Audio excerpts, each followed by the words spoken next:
An insane WWE deal has been revealed. A lawsuit has been filed against AEW. Adam Page burns down a house on Dynamite, and my full review of the show. I'm Luke Owen, and this is the WrestleTalk News. Support WrestleTalk! Get exclusive videos over on our Patreon. Back before they had the nice relationships with the likes of TNA, GCW, and Noah, the old regime of WWE formed business deals with European promotions like Progress, ICW, and WXW, as well as US-based Evolved, procuring their footage to be used on the WWE network. The deals with UK-based promotions were part of WWE's expansion into the market for NXT UK, which decimated the Brit Rest scene, a problem that was exacerbated by the COVID-19 pandemic and speaking out. A scene that is now back on its feet, with Rev Pro running the Copperbox Arena annually. And that promotion's founder, Andy Quildan, has detailed WWE approaching them to be part of the WWE Network deal, revealing a little caveat that was inserted into the deal. He told Figure 4 Online it's a loan deal. I forget how it was termed, like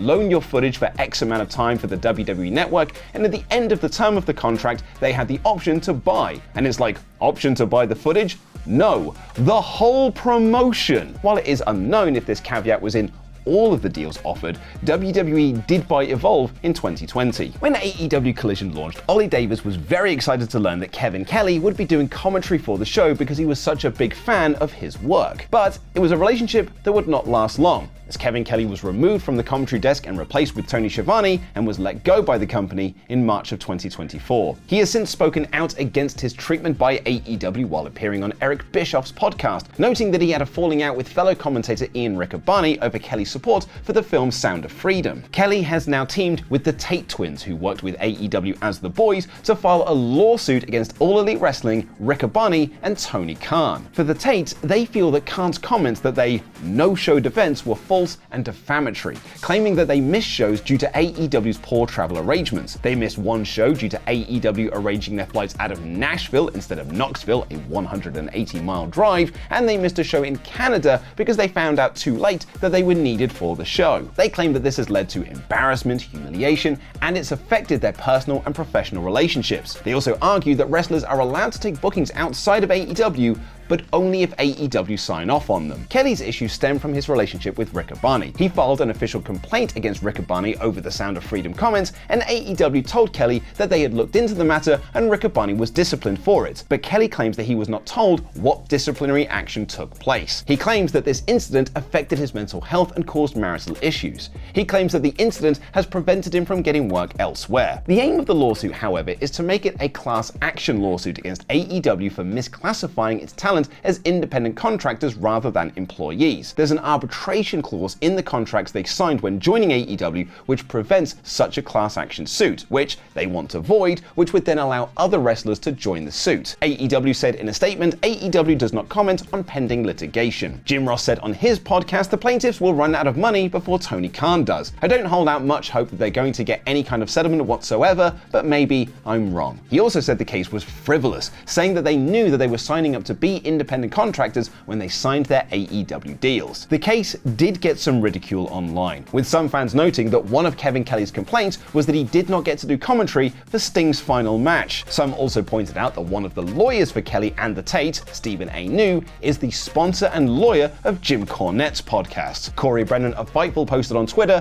the lawsuit against AEW is so baseless, it's insane. Kelly himself referenced this while posting on Twitter, lots of comments on our lawsuit, and we will see what happens. I had hoped to settle this fairly and quietly with AEW, but they left us no choice. And to my friend JR, this is not frivolous in the least. We look forward to what comes next. Thank you all very much. But now it's time for my review of AEW Dynamite, aka the nice childhood home you have there. Sure would be a shame if someone burned it down edition of AEW Dynamite in about 5 minutes. The show opened with Daniel Garcia coming out for a promo, and his fetish for breaking Max's neck has got him all hard and raring to go because he wants to break it right now. Max was in the stands and he said that he would have to wait until the pay-per-view to get his hands on him. Garcia called Max fake. He has a fake tan, fake makeup to hide his acne, and fake hair from a Turkish hair transplant. Has Max had a hair transplant? It's hard to tell. I've never actually met anyone that's had one, so I can't really see it. He also said that his love for AEW was fake. Max tried to interject, but Garcia cut him off, telling him that he wants MJF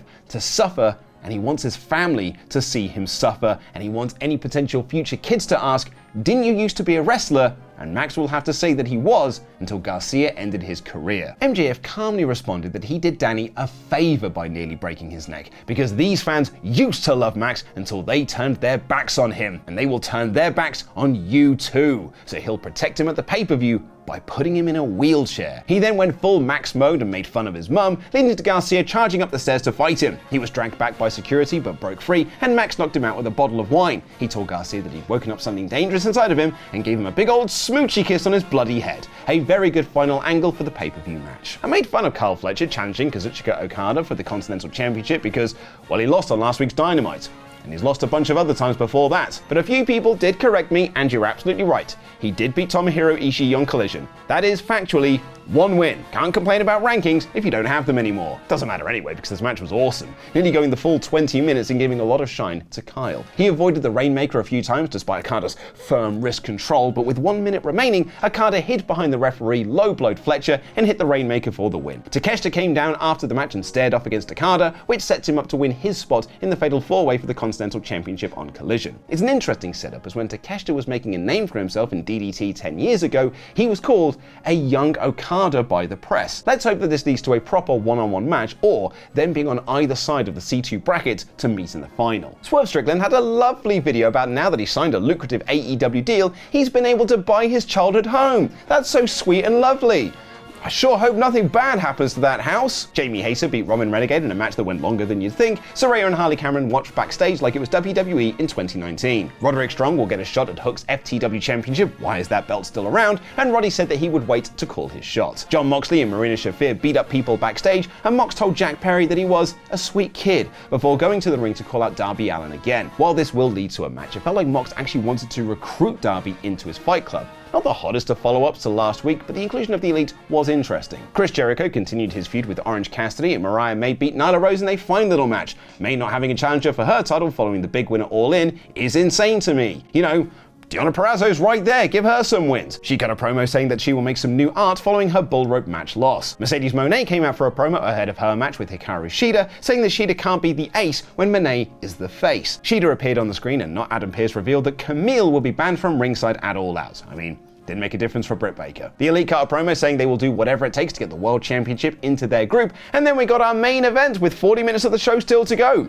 Can't imagine that childhood house is going to play into anything. Bryan Danielson joined commentary for the main event Trios Fun as Orange Cassidy and Kyle O'Reilly teamed with Will Ospreay to face Blackpool Compact Club. Anyone else think it's weird that the BCC don't seem to be bothered about Moxley? I don't know if it's intentional or not, but Danielson was asked about it on commentary, but he just talked about Pac instead. This was your weekly Trios Fun, and it was awesome fun, like one of those rare matches where it's actually worth watching the picture-in-picture because they didn't just do rest holds. Ospreay and Pac brawled up the ramp, and Will avoided the Poison Rana and hit a dive off the stage. The champs got the win when they pinned Kyle following the giant swing and a kick from Wheeler Yuta. The Elite brawled with BCC after the match, and Claudio challenged the Bucks to the tag titles at All Out. Danielson told Jack Perry that he will get his effing head kicked in, and I truly believe him. And then the actual main event of the show was a contract signing between Hangman Page and Swerve Strickland. Swerve came out first, but Page didn't show up. Instead, he appeared on the screen to reveal that Swerve made a mistake.